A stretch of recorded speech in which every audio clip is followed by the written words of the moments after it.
Hello guys, कैसे हो आप सब।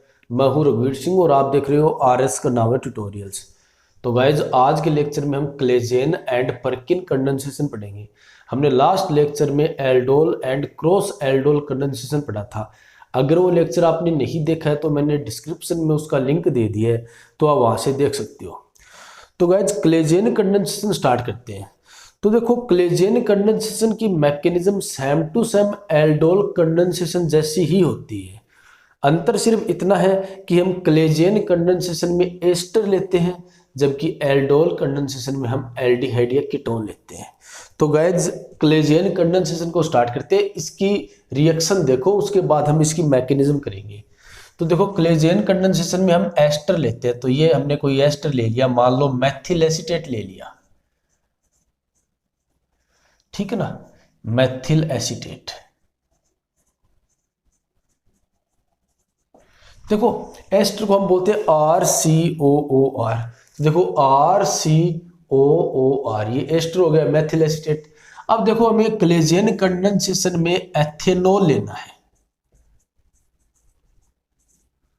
ठीक है, एज ए बेस एथेनॉल लेना है।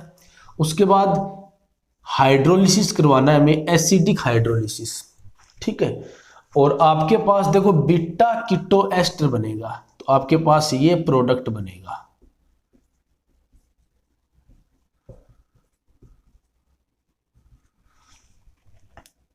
Beta keto ester. अब देखो, इसको बीटा कीटो एस्टर क्यों बोलते हैं? तो देखो, ये तो इतना तो हमारे पास COOR, इतना तो हमारे पास एस्टर फंक्शनल ग्रुप हो गया।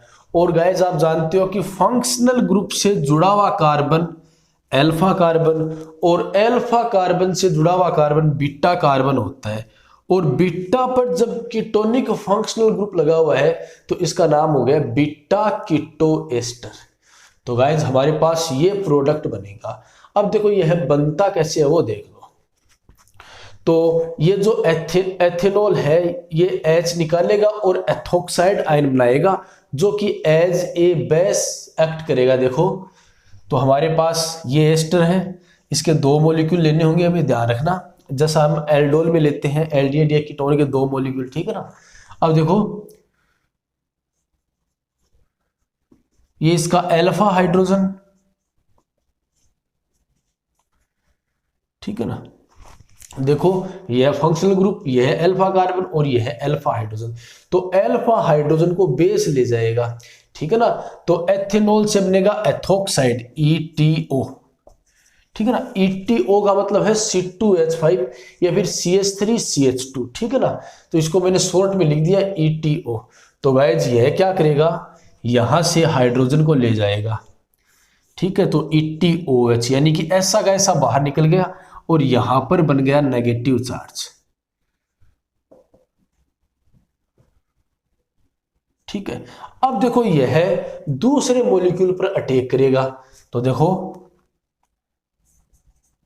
CH3 double bond OCH3, CH2 minus C double bond OCH3, ठीक है। अब आपको पता है कि बॉन्ड के इलेक्ट्रॉन ऑक्सीजन की ओर शिफ्ट होंगे, क्योंकि ऑक्सीजन की इलेक्ट्रोनेगेटिविटी ज्यादा होती है। अगर ऑक्सीजन की इलेक्ट्रोनेगेटिविटी ज्यादा है तो ऑक्सीजन पर तो आएगा नेगेटिव चार्ज और कार्बन पर आएगा पॉजिटिव चार्ज। और आपको पता है कि पॉजिटिव चार्ज पर नेगेटिव चार्ज अटैक कर सकता है। तो आपके पास गाइज ये बन जाएगा CH3CO पर माइनस चार्ज, और इस C से देखो OCH3 जुड़ा हुआ है ना, तो इसको हम यहाँ पर लगा लेते हैं OCH3, और इस कार्बन के साथ ये जुड़ गया, देखो CH2 C double bond OCH3, ये जुड़ गया। अब आपको पता है कि ये इलेक्ट्रॉन अगर वापस बॉन्ड फॉर्म करेंगे तो इस कार्बन के टोटल 5 बॉन्ड हो गए, और कार्बन 5 बॉन्ड नहीं बना सकता, इसलिए यह OCH3 बाहर निकल जाएगा। तो आपके पास देखो क्या बन गया, CH3C double bond O, CH2C double bond O, OCH3, ठीक है। अब देखो, हमने जो एसिड ले रखा है तो यह क्या करेगा, यह जो OCH3 बाहर निकला है ना, इसका प्रोटोनेशन कर देगा और आपके पास ये बन जाएगा। तो गाइज यह क्लेजियन कंडेंसेशन है, सिंपल सा है। ठीक है, आप एक मॉलिक्यूल एस्टर के एक मॉलिक्यूल पर नेगेटिव चार्ज बनाओ एथिनॉल से, ठीक है ना, और उसका दूसरे पर अटैक करवा दो, तो same to same aldol condensation जैसा ही है। एल्डोल में भी हमने ये किया था कि एक मॉलिक्यूल पर नेगेटिव चार्ज बनाएंगे और उसका अटैक दूसरे मॉलिक्यूल पर करवा देंगे। तो गाइज अब हम परकिन कंडेंसेशन स्टार्ट करते हैं। तो देखो परकिन कंडेंसेशन की केमिकल रिएक्शन देखो, उसके बाद इसकी हम मैकेनिज्म करेंगे। तो देखो परकिन कंडेंसेशन में हम बेंजल्डिहाइड यूज करते हैं। तो ये आपकी हो गई बेंजल्डिहाइड,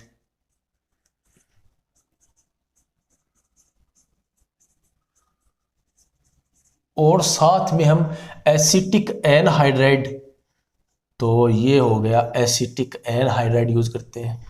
ठीक है, और हम यूज करते हैं सोडियम एसीटेट, ठीक है ना, इसको हम गर्म करते हैं और साथ में हाइड्रोलिसिस करते हैं। तो रिएक्टेंट देखो बेंजल्डिहाइड और एसिटिक एनहाइड्राइड, उसके बाद सोडियम एसीटेट, इसको हीट करना पड़ेगा और हाइड्रोलिसिस करना पड़ेगा। तो इतना काम हमें करना पड़ेगा। तो गाइज इससे हमारे पास सिनेमिक एसिड बनता है। तो सिनेमिक एसिड ये होता है, ठीक है, सिनेमिक एसिड और साथ में एसिटिक एसिड।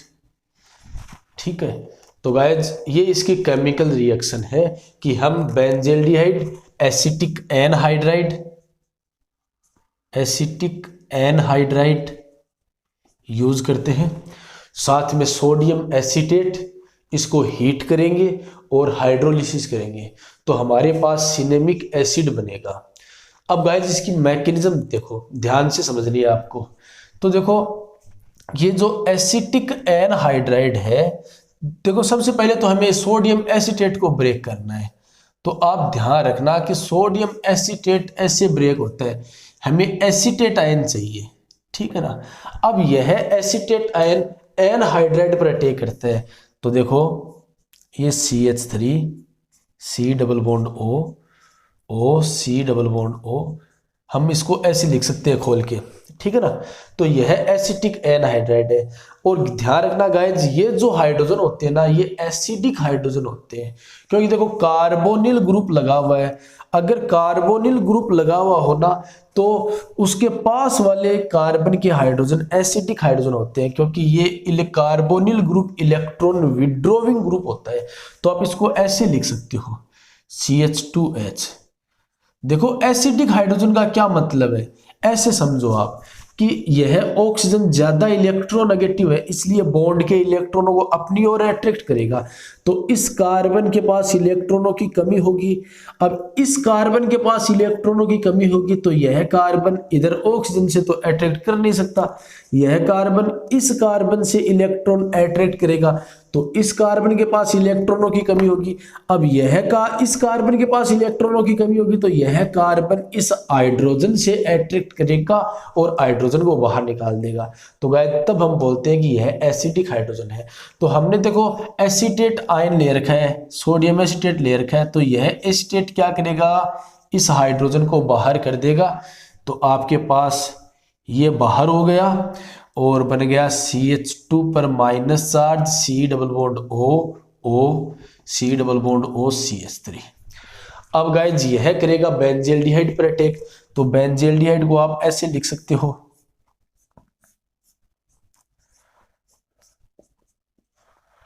ठीक है, डबल बॉन्ड O और H, CH2 पर minus charge, C double bond O C double bond O और CH3। अब गाइस देखो बॉन्ड के इलेक्ट्रॉन ऑक्सीजन की ओर शिफ्ट होंगे, तो ऑक्सीजन पर बनेगा नेगेटिव चार्ज और कार्बन पर बनेगा पॉजिटिव चार्ज। अब पॉजिटिव चार्ज पर नेगेटिव आपको पता है कि अटैक कर सकता है। तो गाइस देखिए ध्यान से, एकदम सिंपल ट्रिक है ये मैकेनिज्म की। तो आप ऐसी की ऐसी ये लिख लेना, ठीक है। तो ऑक्सीजन पर आ गया नेगेटिव चार्ज और ये H, ठीक है, इस कार्बन से जुड़ा हुआ ये H। अब इससे जुड़ गया है CH2, ठीक है, और उसके बाद C double bond O C double bond O और ये CH3, ऐसा कैसा। अब गाइस देखो यहां से ये एसिड बाहर निकला है, ठीक है ना।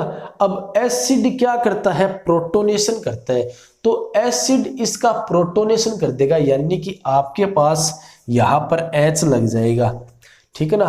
तो ध्यान देना, तो यहीं पर मैं प्रोटोनेशन कर देता हूं इसका, कि यहां पर प्रोटोनेशन हो गया, ये एसिड क्या करेगा, इसका प्रोटोनेशन कर देगा और आपके पास बन जाएगा ये OH CH2 C double bond O C double bond O CH3, ठीक है। अब गाइस देखो नेक्स्ट स्टेप,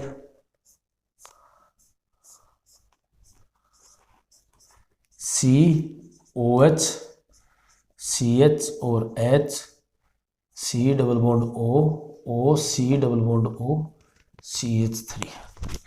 अब देखो मैं इसको अगर फंक्शनल ग्रुप मानूं तो आपको पता है कि ये हो गया अल्फा कार्बन और ये हो गया बीटा कार्बन। अगर हम वाटर मॉलिक्यूल को एलिमिनेट करते हैं तो अल्फा कार्बन से OH बाहर निकलता है और बीटा कार्बन से H बाहर निकलता है, आप जानते हो। तो अगर ये इलेक्ट्रॉन यहां पर बॉन्ड बनाएंगे तो यहां से OH बाहर निकल जाएगा। तो आपके पास बन गया, देखो ध्यान से समझना, CH डबल बॉन्ड CH और C double bond O C double bond O और CH3। अब गाइस देखो इसका हमें हाइड्रोलिसिस करवाना है, इसका हमें हाइड्रोलिसिस करवाना है, तो ध्यान से समझना, मैं वो स्टेप इसी में बता रहा हूं कि जब आप इसका H2O करवाओगे ना तो ये बॉन्ड ब्रेक करोगे, ध्यान से समझना, ये बॉन्ड ब्रेक करोगे तो इस कार्बन के पास तो OH जुड़ जाएगा। अगर कार्बन के पास OH जुड़ेगा इसका मतलब CH double bond CH COOH, यानी कि प्रोडक्ट बन गया ना, ठीक है। और इसके साथ H जुड़ेगा तो ये बन जाएगा CH3 COOH। तो गाइस ध्यान रखना, हमें लास्ट वाले स्टेप में जो हमारा इंटरमीडिएट बनता है उसका हाइड्रोलिसिस करवाना है। अगर आप हाइड्रोलिसिस करवाओगे तो देखो ये बॉन्ड ब्रेक करोगे, C डबल बॉन्ड O में ये बीच वाला बॉन्ड ब्रेक करोगे तो इस कार्बन के साथ तो जुड़ जाएगा OH और इसके साथ जुड़ जाएगा H, यानी कि OH जुड़ते ही इसके पास हमारे पास सिनेमिक एसिड मिल जाएगा, ध्यान रखना। तो गाइज वीडियोस का नोटिफिकेशन पाने के लिए चैनल को सब्सक्राइब कीजिए और वीडियोस को लाइक, कमेंट और अपने फ्रेंड्स के साथ शेयर कीजिए।